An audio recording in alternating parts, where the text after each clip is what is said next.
Hi, and welcome to the ECIO market commentary for February.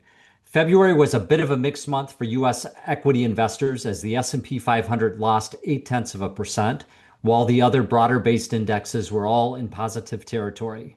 Overseas stocks gained 4.5 to 5.5%, while fixed income results were up 1.1 to 1.6% for the month. On a year-to-date basis for the 2 months, U.S. equities have gained S&P a modest 0.7%, dividend stocks a whopping almost 16%. Overseas stocks likewise are up double digits, while fixed income results are up 1.2 to 1.8%. Over the past 12 months, it has been volatile for the S&P 500. The total return has been nearly 19% for the 12-month period.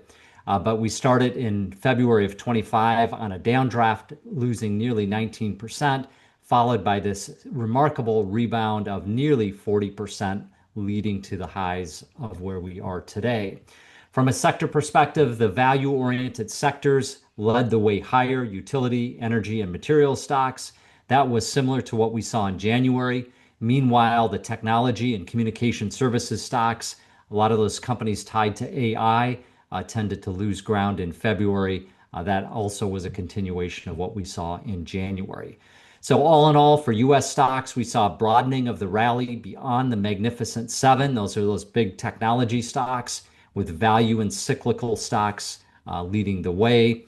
Overall earnings have been generally good. They've either met or exceeded expectations, so that's provided some positive market sentiment. Overseas, international equities have outperformed U.S. equities. Part of that has been driven by a softer dollar the first couple of months this year, as well as investors desiring to get away from the concentrated U.S. technology leadership. On the fixed income front, bonds were positive, driven by both income and price appreciation. We saw the 10-year Treasury yield decline from about 4.3% to under 4% at the end of February. Meanwhile, looking at economic and monetary or policy data, monetary policy, the minutes from the Fed came out indicating that most of the Fed officials had little appetite for additional rate cuts unless they saw clear progress on inflation. As a result of that, market expectations for a June rate cut are now down to about 60%. So that's a significant change from market expectations coming into 2026. On the trade front, the Supreme Court did strike down about 60% of the Trump administration's tariffs.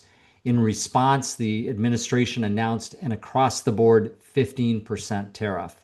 So there's a lot of uncertainty in trade and tariffs. Inflation data was mixed. PCE came in at 2.9%. That was up a bit, while CPI declined a bit to 2.4%.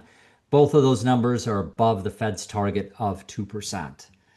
Consumer sentiment did improve a bit, while business sentiment was flat to slightly negative. And the big story at month end was the fact that the U.S. and Israel launched strikes against the Iranian military and leadership targets, significantly escalating tensions in the Middle East. Oil prices did rise, adding to further uncertainty in the financial markets. So as we look forward into March, we think investors will be focused certainly on that conflict, as well as economic data in the U.S., in particular, employment trends, consumer spending, central bank policy, inflation numbers, economic growth, and what happens on the trade and tariff front. So no shortage of things to be monitoring for investors. So that's a quick update for the month of February. If your committee has any questions or if you'd like to meet with us, please don't hesitate to reach out. Be happy to schedule that for you. Thanks for your time and interest, and have a great day.